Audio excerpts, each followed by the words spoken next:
God's chosen ones. Your survival wasn't luck. You're living proof that miracles are real. Chosen one.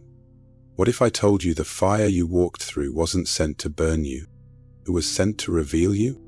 You weren't just protected. You were preserved. Not because you were lucky, but because you were needed.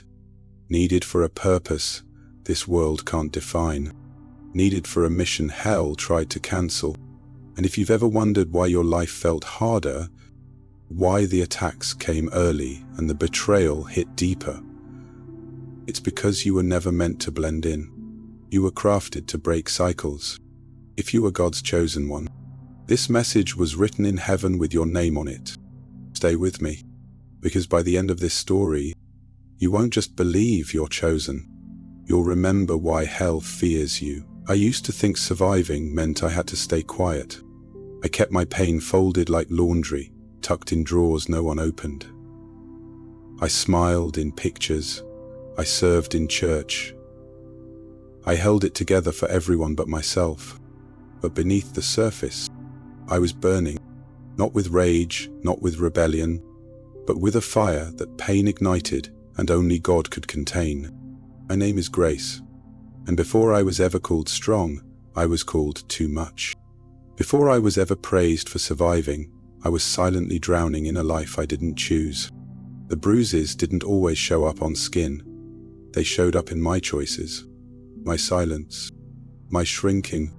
There was a time I prayed to disappear, but something in me, something holy, refused to die, even in the darkest nights, even in the lowest valleys, even when he slammed the door and the neighbors turned up their music to drown out my cries. Even when no one noticed, my prayers were whispered through swollen lips and tear-soaked pillows. I didn't realize it then, but I was never just surviving, I was being forged. Forged in the fire, not to be consumed, but commissioned.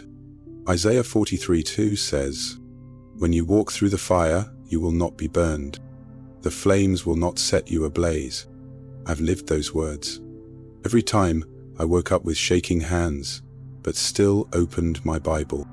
Every time I covered bruises with concealer and sang anyway.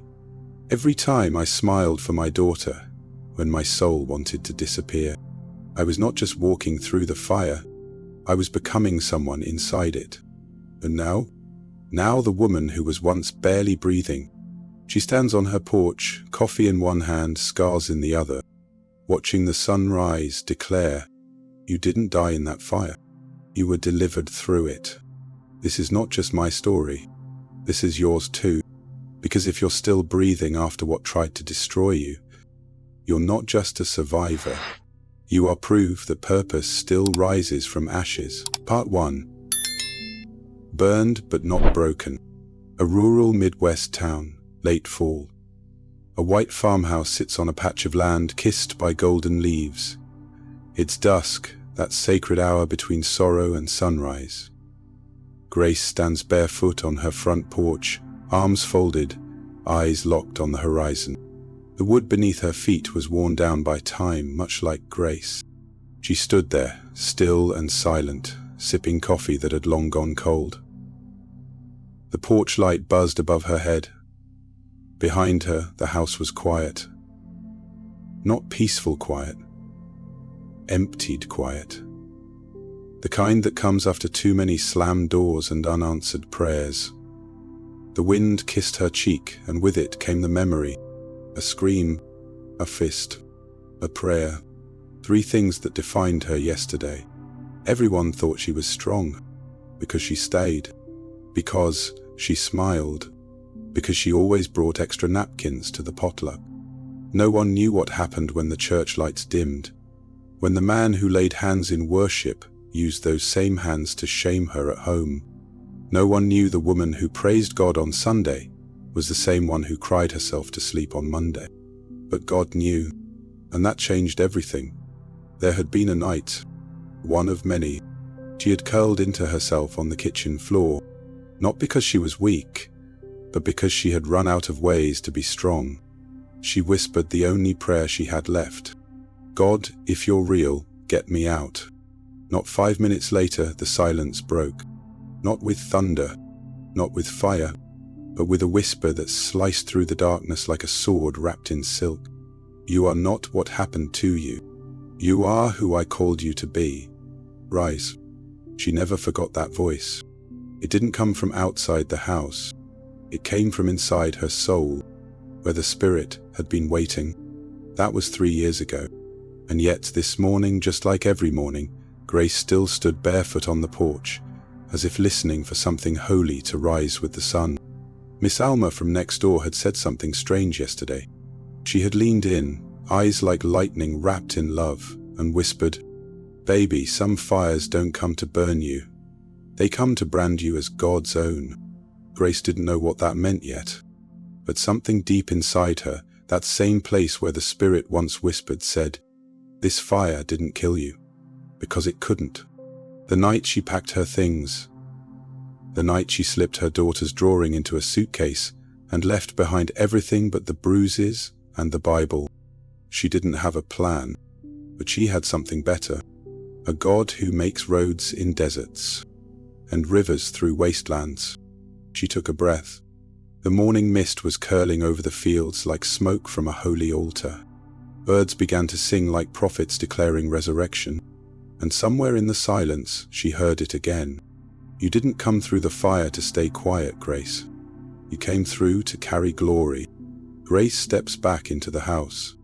She doesn't close the door all the way, because something in her spirit says, leave it open. Someone might need to walk through it, just like you did. Part 2. When God Let It All Fall Apart. An empty home in North Carolina. The furniture is gone. The air smells of dust and memory. The light of late afternoon cuts through bare windows.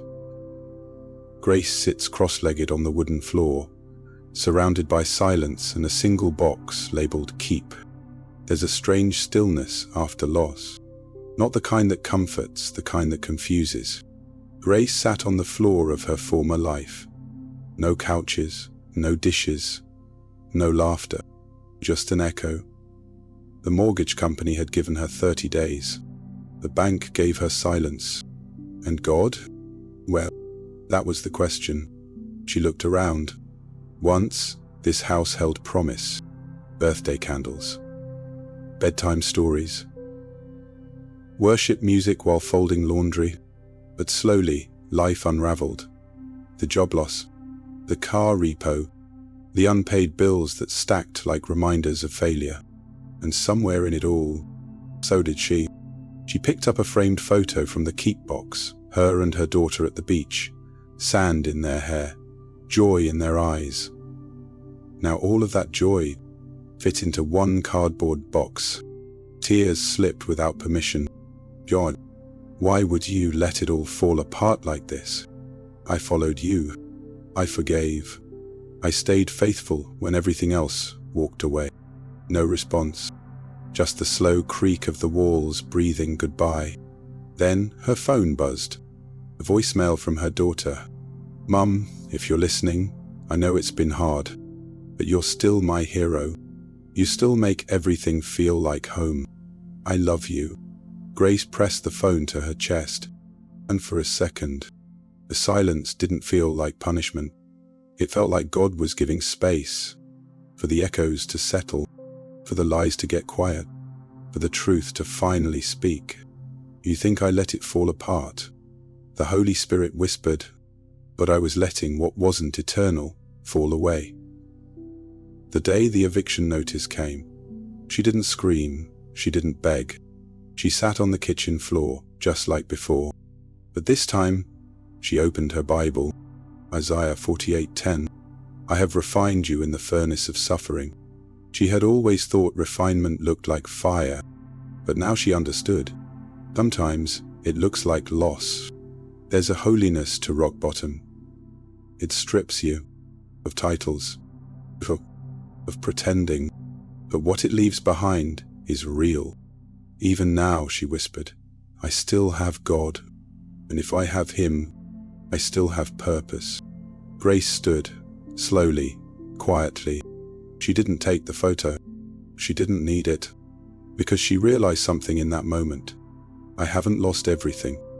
I've just been released from what was never meant to last. She picked up the keep box and stepped into the unknown with nothing but faith. Part 3.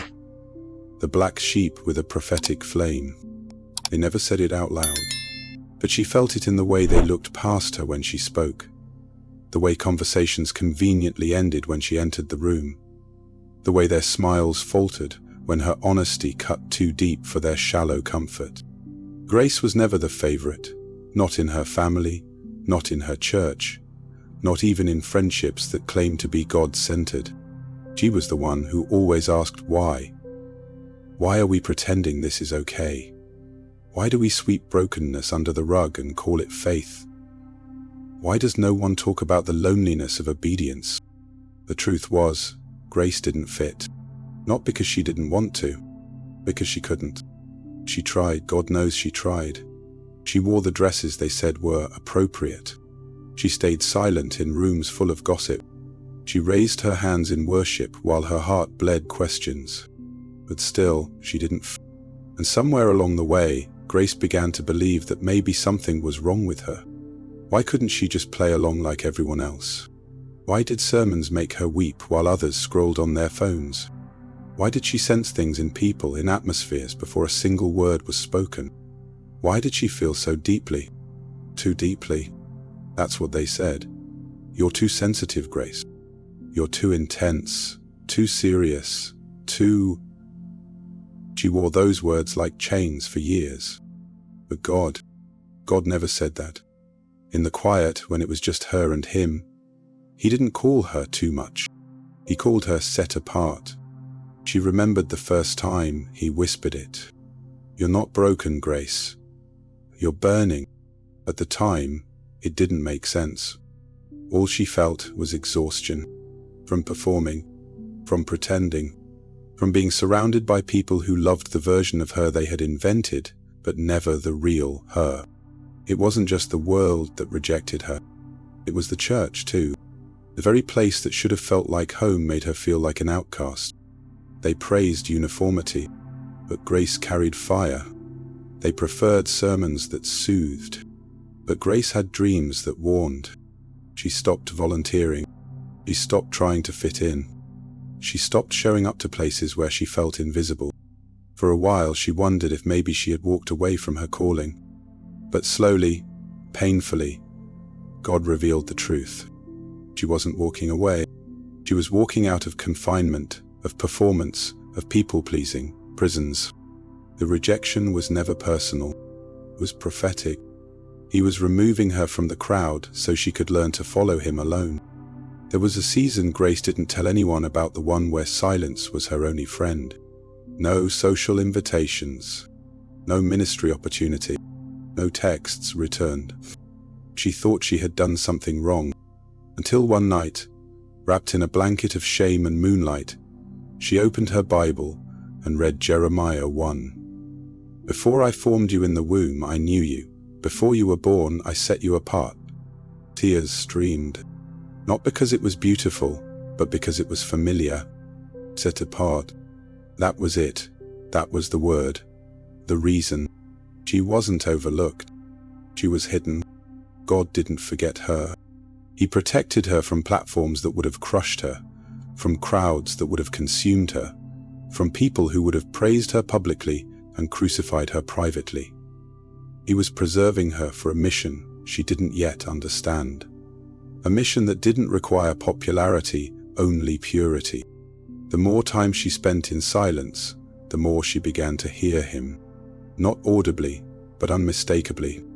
In the wind, in the word, in the whisper that said, "You're not crazy. You're called." And the fire, it grew. It didn't roar. It glowed steadily, silently, fiercely. It wasn't meant to entertain. It was meant to illuminate. There were nights Grace felt that fire in her bones. She'd wake up at 3:00 a.m., not with anxiety, but with urgency. Someone would come to mind, a name, a face, a burden. She'd get out of bed and intercede. No one saw, no one praised, but heaven took notes. because that's how God trains prophets. Not in pulpits, but in prayer closets. Grace stopped praying for platforms. She started praying for presence. God, she would whisper, don't make me famous, make me faithful. And God honored that, not with recognition, but with revelation. She began to see through people, not with judgment, but with compassion. She could discern trauma hiding behind charm, loneliness hiding behind laughter, bitterness hiding behind blessed and highly favored. She didn't weaponize her discernment. She wept with it. Her presence began to feel like peace, not because she had it all together, but because she had been through hell and still chose heaven. People didn't always understand her, but they were drawn to her, drawn to the stillness she carried. It was different, holy, weighty. One day, a woman she barely knew pulled her aside after church. She was shaking, crying, trying to find words. You don't know me, the woman said, but every time I'm near you, I feel like God sees me. Grace didn't know what to say, so she didn't say anything. She just hugged her, and in that hug, something broke. The woman fell to her knees, weeping. Deliverance came without a sermon. Healing came without a platform, because Grace didn't perform. She simply carried presence. Looking back, it all made sense now. Why she never fit in. While the attacks started young. Why the loneliness cut so deep. It wasn't punishment. It was preparation. The rejection didn't disqualify her. It qualified her for an assignment that couldn't be taught, only lived. She remembered Moses, how he was exiled before he was exalted, hidden in the wilderness before he led a nation, how the burning bush didn't speak to him until he was alone. Grace wasn't the black sheep. She was the burning one, a living ember, ignited by pain but sustained by purpose.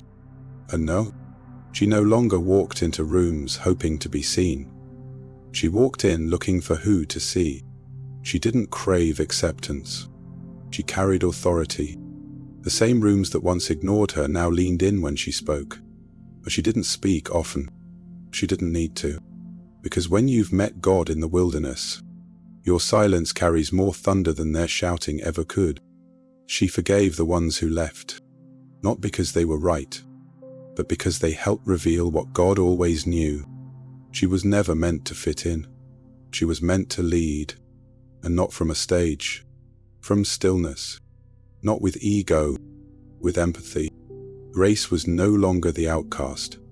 She was the evidence that God still calls the ones the world discards, that God still hides his warriors in plain sight. That fire doesn't always come to destroy. Sometimes it comes to mark. And Grace? She was marked, not with scars that said, look what I've been through, but with presence that said, look who carried me through it. She was the black sheep, a misfit, the overlooked. And now, she was flame. Part 4. Alone but not abandoned. There's a loneliness no language can touch. It doesn't scream. It doesn't sob. It just sits, heavy, invisible, like a fog that never lifts. Grace knew that kind of loneliness too well. It didn't arrive all at once. It crept in slowly, like a winter that refused to announce itself. First, the unanswered texts. Then, the friends who stopped calling. Then, the awkward silences in rooms where she used to belong. One day she looked up and realized she didn't recognize anyone around her anymore. And worse, no one seemed to recognize her either. She didn't blame them. How could they recognize someone who had changed so much? She wasn't who she used to be. Not in the mirror, not in conversation, not even in prayer. She had gone through things no one knew, battles so silent, even her own voice trembled to name them. And somewhere between the heartbreaks and the hallelujahs, Grace had become a stranger in her own life. Everyone else was moving on, falling in love, building families, booking vacations, updating statuses. And she was just trying to make it through the day without unraveling. She remembered sitting in church one Sunday, a sanctuary filled with songs and smiles, and yet she felt like a ghost. She clapped when they clapped. She stood when they stood. But inside, she was crumbling. When the pastor said, "Turn to your neighbor and tell them they're not alone," she did. But in her heart, a question screamed louder than the music. Then why does it feel like I am? She'd scroll through her phone, past names she no longer had the courage to call. People who once promised forever, now reduced to memories and muted notifications. There was a time she would beg them to stay. Now she just wondered why they left. She began asking herself questions she never dared ask before. Is it me? Am I too much? Too spiritual? Too quiet? Too honest? But the real question, the one that haunted her most, was this: am I worthy of being kept?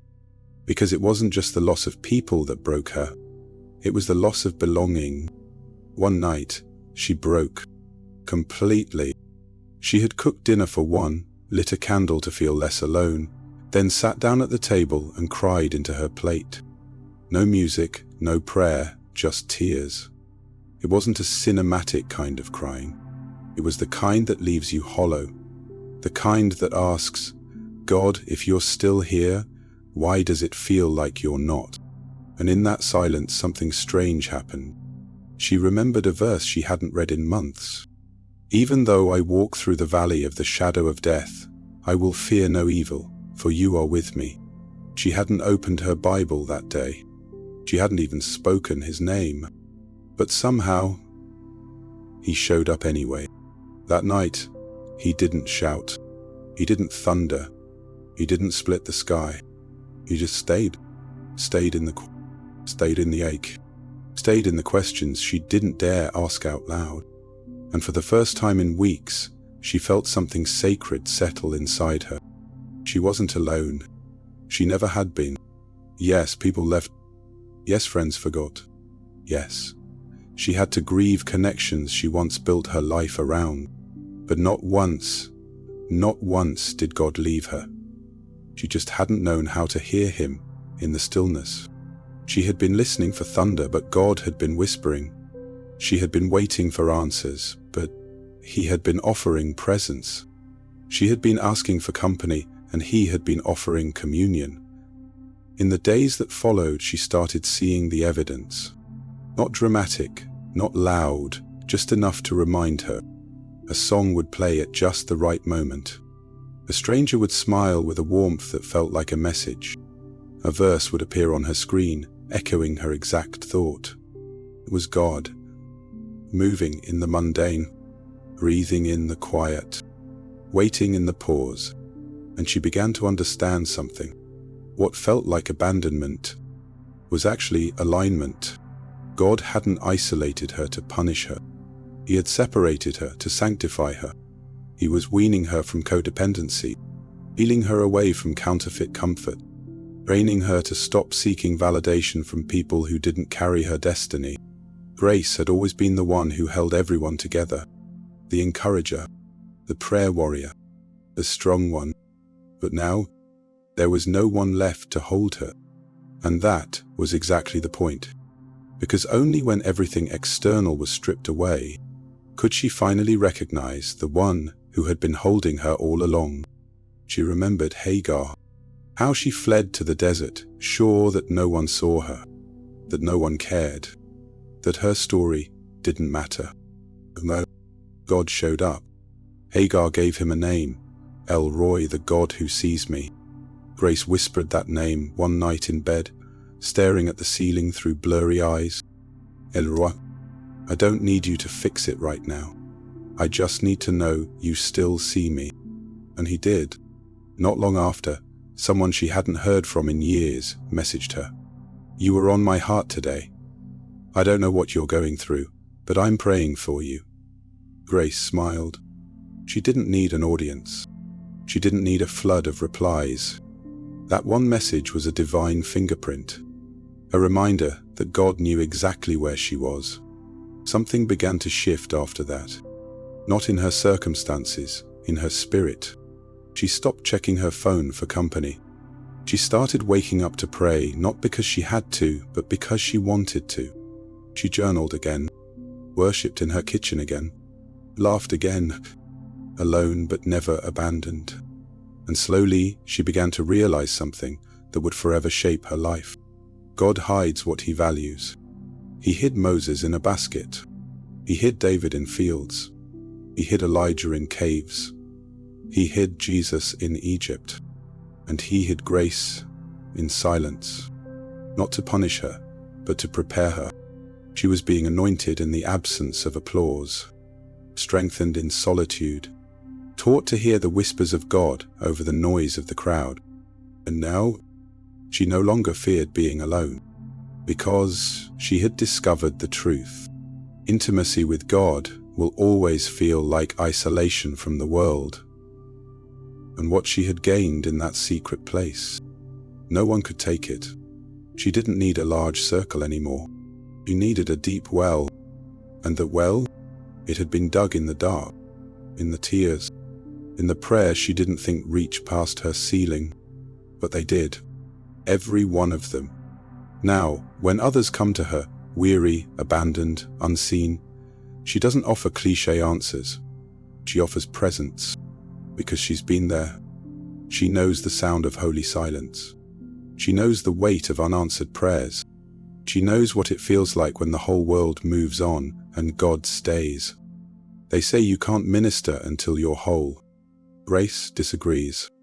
She learned that you can carry light even with a limp, that you can speak hope even with trembling hands, that you can sit with someone's pain and never once try to fix it, because sometimes just being there is the healing. And God had taught her how, by being there for her. She's not afraid of silence anymore. She's not afraid of being misunderstood. She's not even afraid of being forgotten, because she knows now, with all her heart, the God who formed the stars, the God who calms the seas, the God who breathes galaxies into existence, knows her name and has never once looked away. Part 5. The healing no one applauds. There are wounds you never speak of, not because you're ashamed, but because they're sacred. They were never meant for public consumption. They weren't crafted into Instagram captions or sermon illustrations. They were bled out in the quiet, in long showers and longer nights, in silent car rides and bathroom floors. And no one ever clapped for those moments.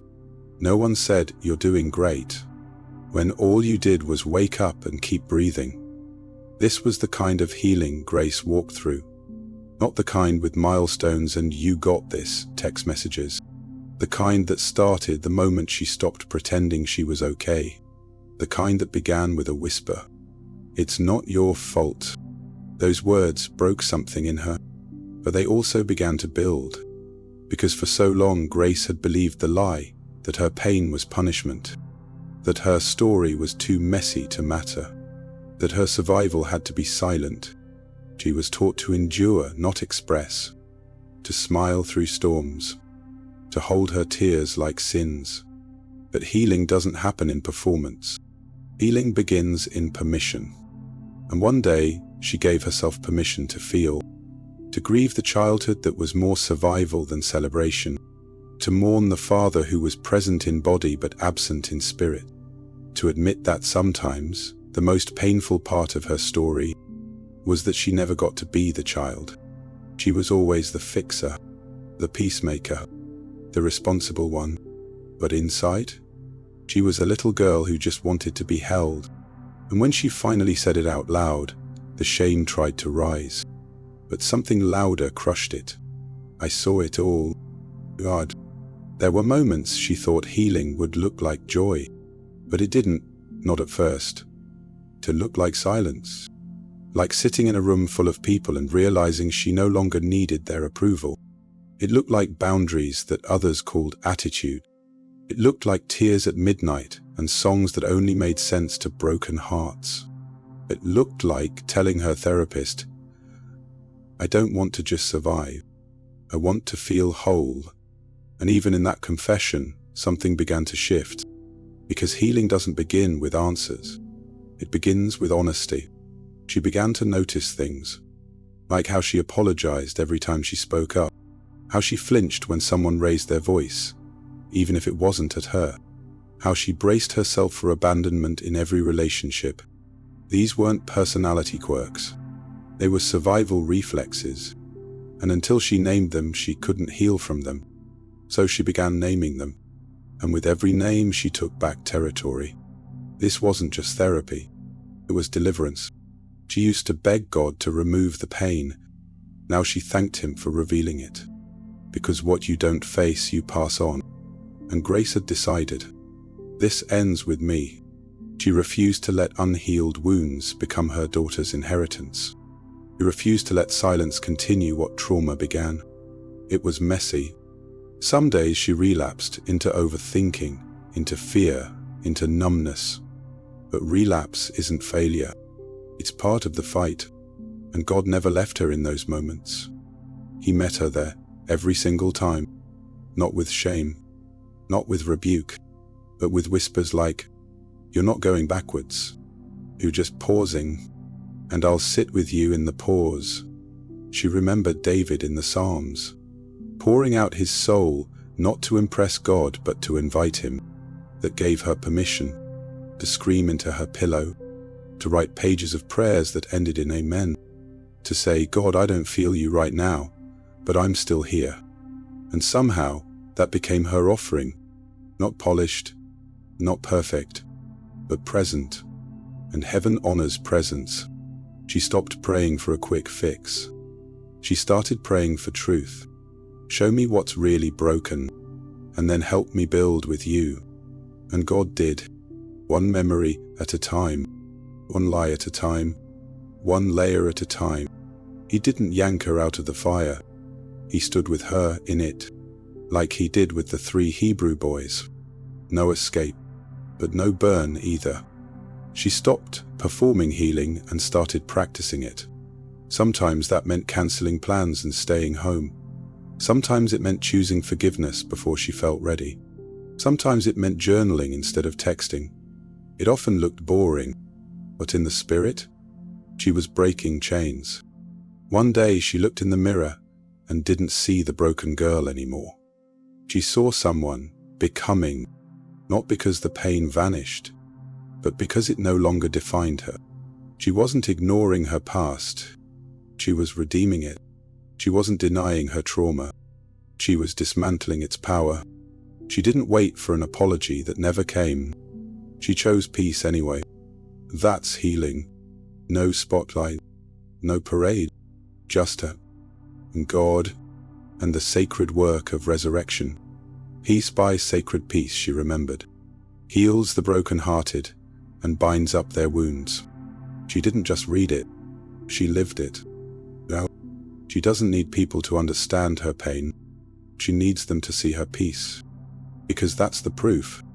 Not the tears she cried, but the smile that returned. Not the story of what hurt her, but the grace that carried her. So when people say, you're glowing, what changed? She doesn't list the traumas. She doesn't name the betrayers. She simply says, God healed what no one else saw. And that healing? It's not loud. It's not flashy. But it is eternal.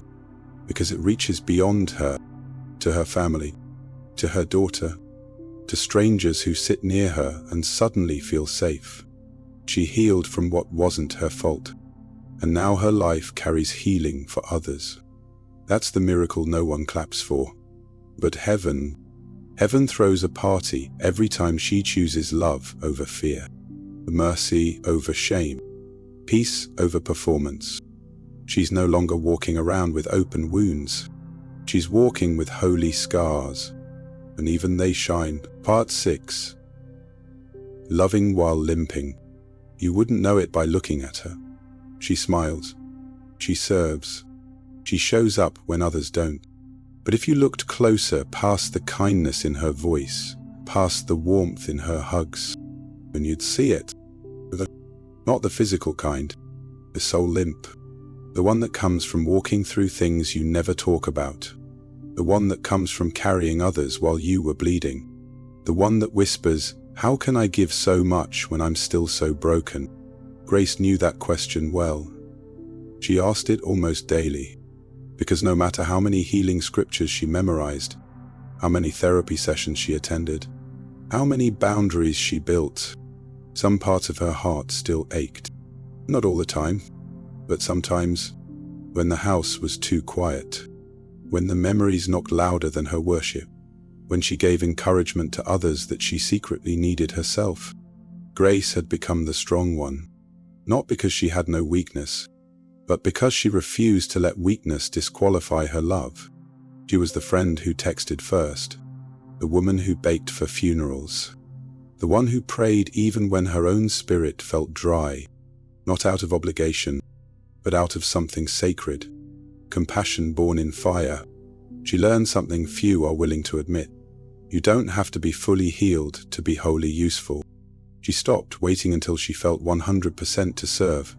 She stopped disqualifying herself for limping.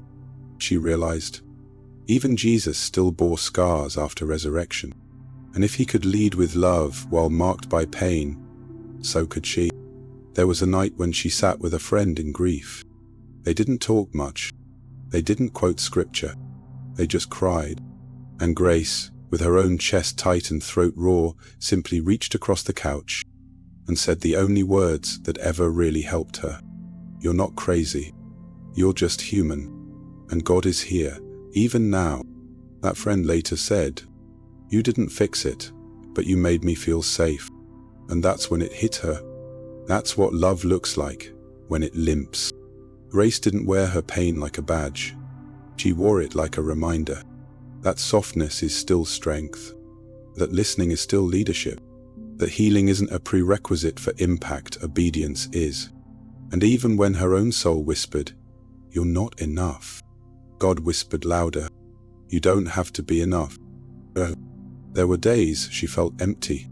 She'd pray for others while wondering if her own prayers were still heard.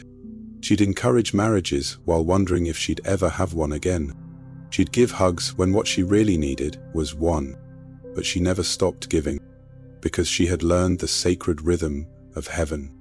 Every time you pour out, I'll pour in.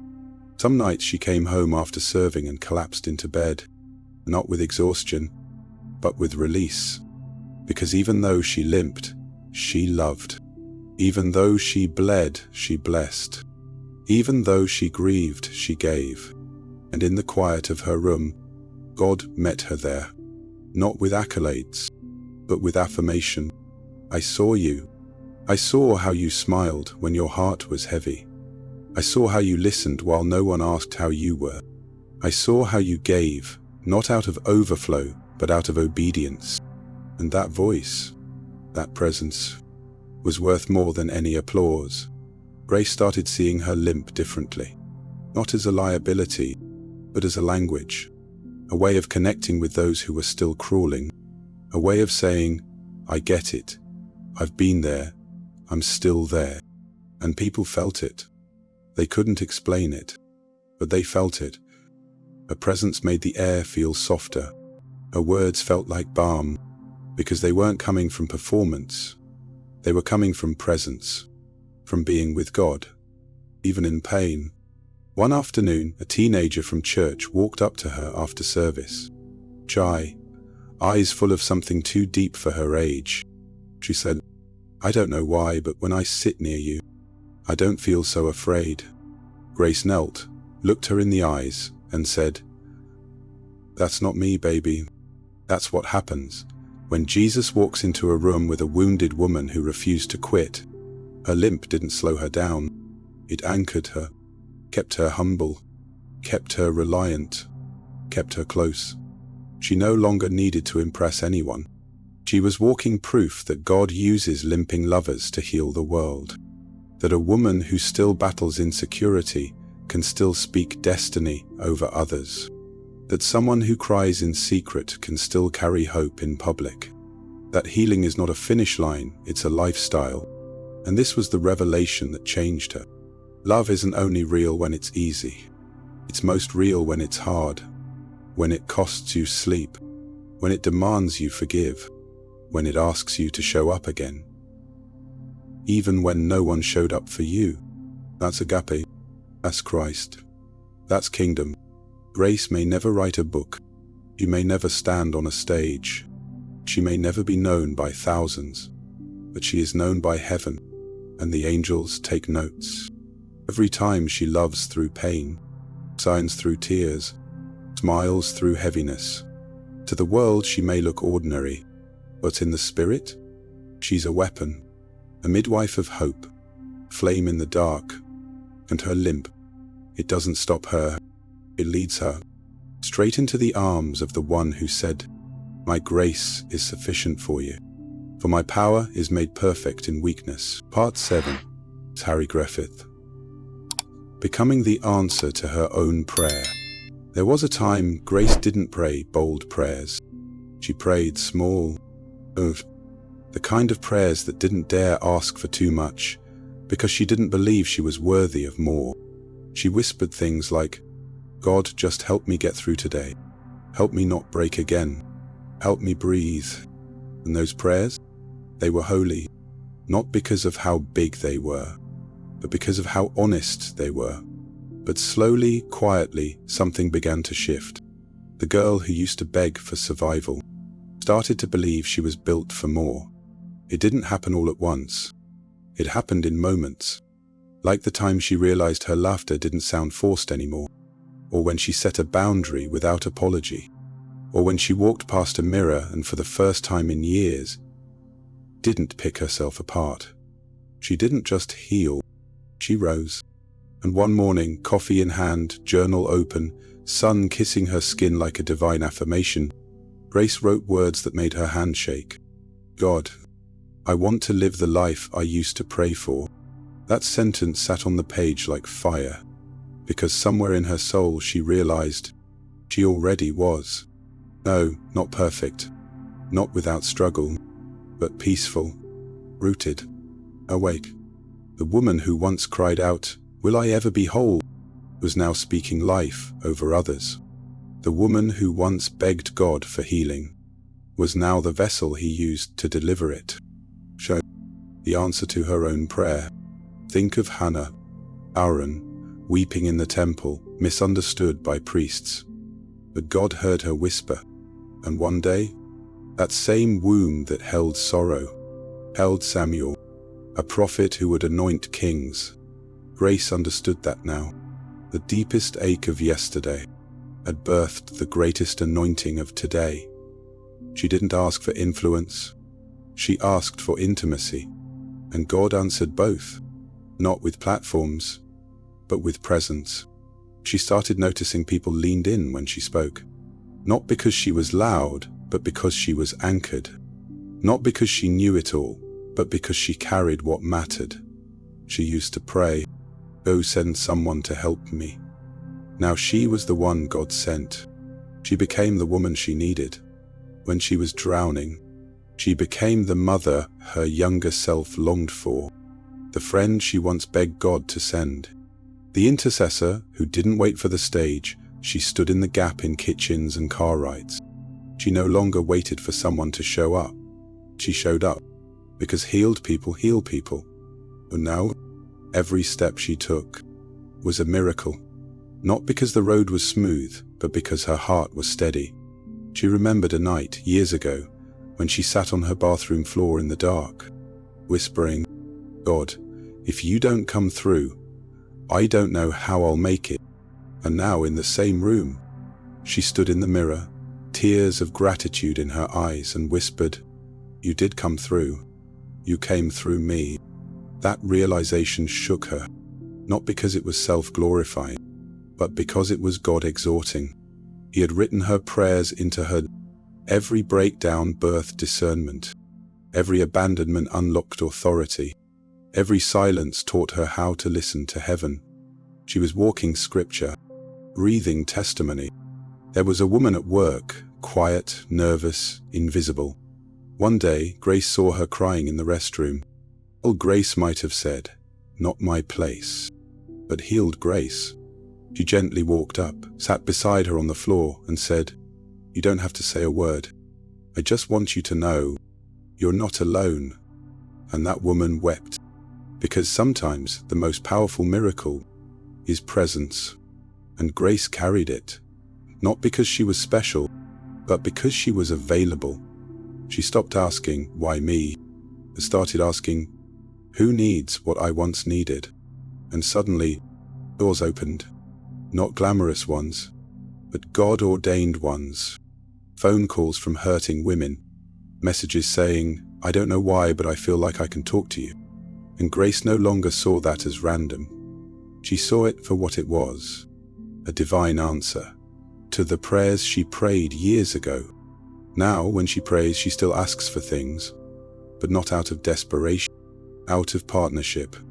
She no longer begs for escape. She intercedes for impact. She prays not just to survive, but to serve. And here's the most beautiful thing. She's still limping, still learning, still becoming.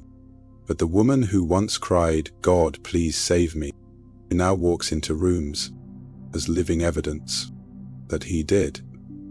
She is the answer to the prayer of the girl she used to be. And if God can do it for her, he can do it for you too. Part 1. Peace that doesn't make sense. Peace that doesn't make sense. Grace used to think peace was a feeling, the kind that came after resolution, after the apology, after the bank account was full again, after the healing came in full. But that kind of peace was fragile. It came and went like a visitor, and she was tired of living as a host, waiting for conditions to align so her soul could exhale. So she asked God for something different, not circumstantial peace, but sustaining peace.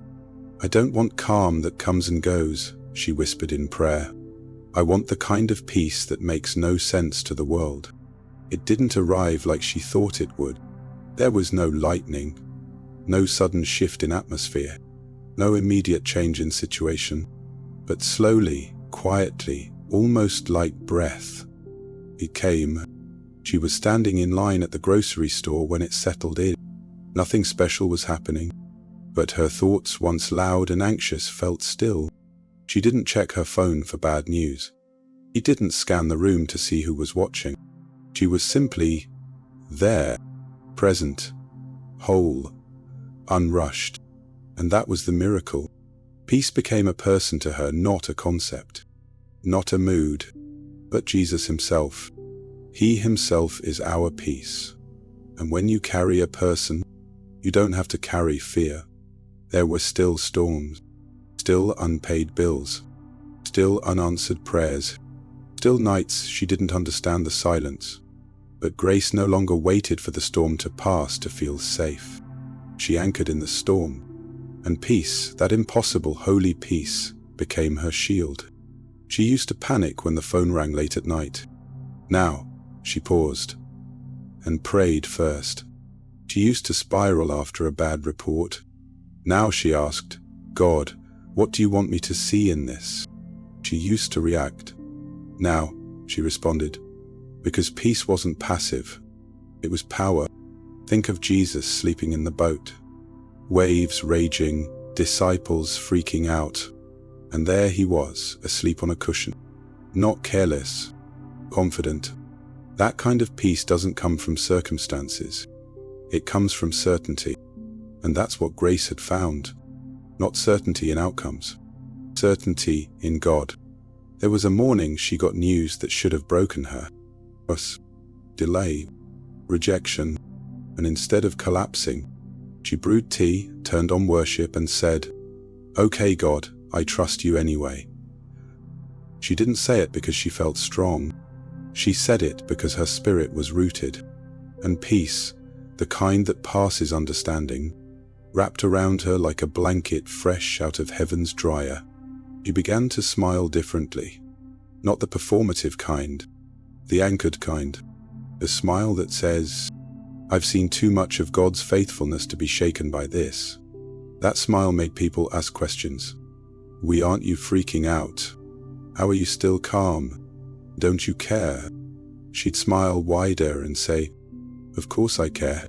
I just don't carry it anymore. I've learned how to cast my cares, and peace stayed. She noticed it in the small things too. No longer rushing through traffic like she had something to prove. No longer rehearsing arguments in her head. No longer obsessing over timelines or trying to control outcomes. She was finally learning the art of releasing, not giving up, giving over. God? He caught every surrender like treasure. One night, she sat on her porch with journal in lap and asked herself, when did this happen? When did peace become my new normal? And the answer came quietly. When you stopped chasing perfection and started trusting my presence. Because peace doesn't come from performance. It comes from proximity to the Prince of Peace.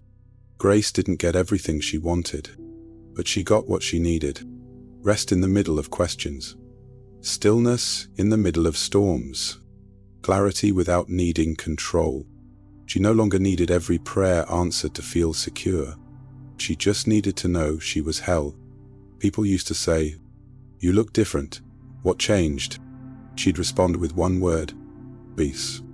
And that peace, it preached louder than any testimony she could speak. Because when you walk into a room carrying stillness, the room notices.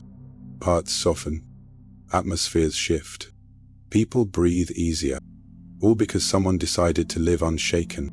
And she remembered this truth. You will keep in perfect peace those whose minds are steadfast, because they trust in you. It wasn't her strength that kept her mind steady. It was trust. Simple, surrendered, daily trust. She no longer waited for peace.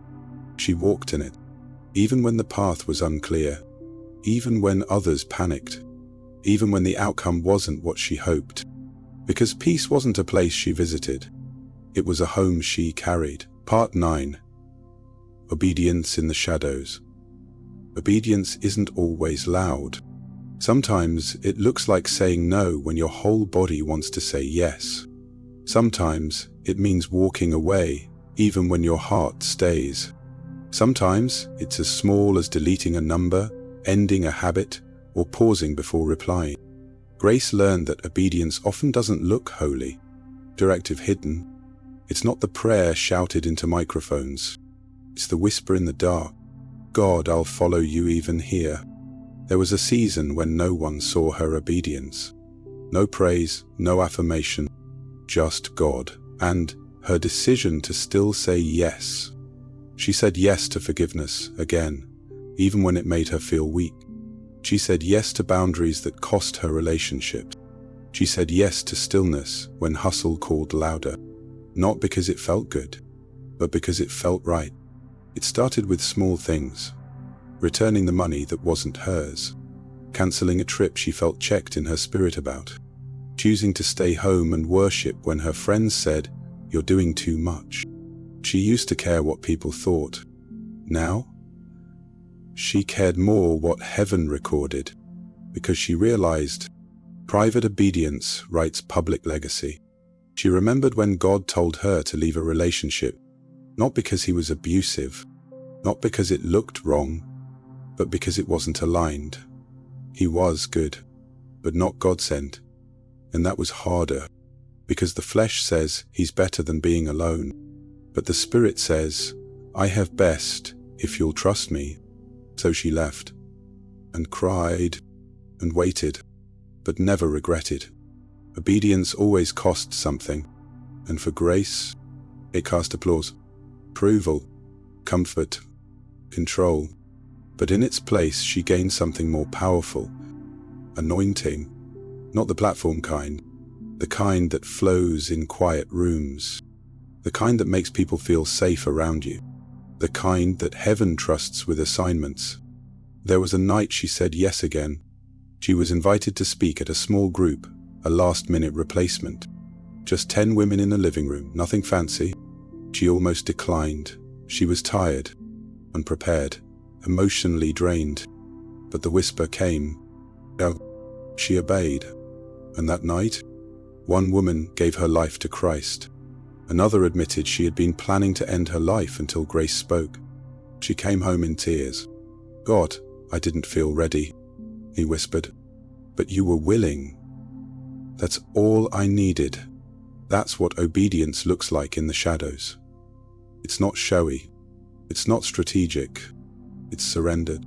It's saying, use me, even when I feel empty. Use me, even when it's inconvenient. Use me, even when I don't get credit. And God does. He uses the surrendered. Grace remembered Noah building an ark with no rain, Moses speaking with a stutter, Mary carrying a promise that would get her shamed. They weren't perfect. They were obedient. And obedience activates heaven. There were seasons she tithed with barely enough to eat. Seasons she sowed time, love, and energy into people who never said thank you. And in the natural, it felt wasted. But now, she sees it. God was tracking every seed, every yes in the dark, every fast when no one knew, every act of love with no applause. Heaven saw it all, and it was multiplying. Obedience became her rhythm, not legalism, but love, not religion, but relationship. She obeyed not to earn love, but because she was anchored in it. Now when she walks into a room, she carries something, a presence, a fragrance, the weight of a woman who walks with God even when it's lonely. People feel it. They don't know what it is, but they lean in, because obedience carries authority, not in volume, in consistency. One day she heard this in prayer, "Daughter, I trust you now. You'll do it even if no one claps." And she wept, because that's who she had become. A woman who obeys without applause, who serves without status, who shows up without needing spotlight. Her reward wasn't in likes. It was in lives changed, in her daughter, who prayed now, out loud, in her co-worker, who quit drinking after one God-led conversation, in her own soul, finally at peace. This was obedience in the shadows, and it built legacy in the light. Part 10. Living as evidence of God's power. There are testimonies that are told, and then there are testimonies that are lived. Grace had become the latter, not because she set out to impress anyone, but because God refused to let her life be ordinary. She wasn't famous. She wasn't verified online. She didn't stand on stages or write bestsellers. But when she walked into a room, something shifted, and people didn't know why, but heaven did. She was evidence, not just of survival, but resurrection, not just of healing, but holy restoration, not just of mercy, but of miracles in motion. Everything she had walked through, every betrayal, every loss, every silent night she spent with nothing but prayer holding her together, all of it had formed a weight in her spirit, not a burden, a glory. She didn't need to announce her testimony. She was the announcement. Her peace preached. Her kindness ministered. Her story showed in the way she forgave. Her posture revealed a God who never left. She carried grace like breath. She no longer needed to say, "God is real." She was the proof. People asked her, "How are you still standing? How did you not break after all that?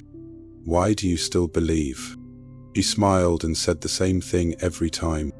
"Because I met God where no one else could go. In hospital rooms, on tear-soaked pillows, in the in-between where logic failed and only faith remained." She became fluent in hope, fluent in healing, fluent in glory that doesn't shout but glows. There was a glow to her now, not cosmetic, not curated, a spirit glow, the kind that can't be bought. Dedication can't be replicated, only survived for. She no longer ran from her past. She redeemed it. Every chapter that once made her shrink, she now used as fuel. She mentored girls who were once like her, insecure, searching, silenced. She led prayer groups for women who had forgotten how to weep safely. She spoke with a gentleness that made even the hardest hearts soften, because her pain had made her compassionate, and her compassion had made her powerful. Grace realized something no one had ever told her. God doesn't just rescue you for you. He rescues you so you can become a rescuer. She wasn't saved just from darkness. She was commissioned into light. And now, her life was a sermon. Her silence carried weight. Her footsteps carried purpose. People began to ask her to pray, not because she had all the right words, but because she carried a presence, because she was evidence that you can lose everything and still find joy, that you can be crushed and still carry peace, that you can be unseen by people and still held by God. She was walking proof of Romans 8:28. And we know that in all things God works for the good of those who love him. Not some things, not easy things, all thing. And her life? It bore the fruit. There was a moment, standing in her kitchen, sunlight pouring in, where it hit her. This is the life I used to beg for in my tears. She wasn't rich. She wasn't without scars. But she was whole. And wholeness? That's heaven's wealth. Now she lives differently. She walks slower, smiles longer, prays without waiting for permission. She doesn't chase stages. She builds altars. Every conversation is sacred. Every encounter an assignment. Because she's not just a believer anymore. She's a living altar, a witness, a signpost that says, if he did it for me, he'll do it for you. This is what it means to live as evidence. Not perfection, not performance, presence, a daily yes, a steady walk, a healed heart that still remembers how to bleed for others. And grace, she embodied it now. No more hiding, no more minimizing the miracle. She walks into rooms with fire in her eyes and peace on her lips. She lays hands gently. She weeps when others can't. She believes when others won't. Because she knows. She's not just living, she's living proof. Part 10. Living as evidence of God's power. There are testimonies that are told, and then there are testimonies that are lived. Grace had become the latter. Not because she set out to impress anyone, but because God refused to let her life be ordinary. She wasn't famous. She wasn't verified online. She didn't stand on stages or write bestsellers. But when she walked into a room, something shifted, and people didn't know why, but heaven did. She was evidence, not just of survival but resurrection, not just of healing but holy restoration, not just of mercy but of miracles in motion. Everything she had walked through, every betrayal, every loss, every silent night she spent, with nothing but prayer holding her together, all of it had formed a weight in her spirit, not a burden, a glory. She didn't need to announce her testimony. She was the announcement. Her peace preached. Her kindness ministered. Her story showed in the way she forgave. Her posture revealed a God who never left. She carried grace like breath. She no longer needed to say, God is real. She was the proof. People asked her, how are you still standing? How did you not break after all that? Why do you still believe? She smiled and said the same thing every time.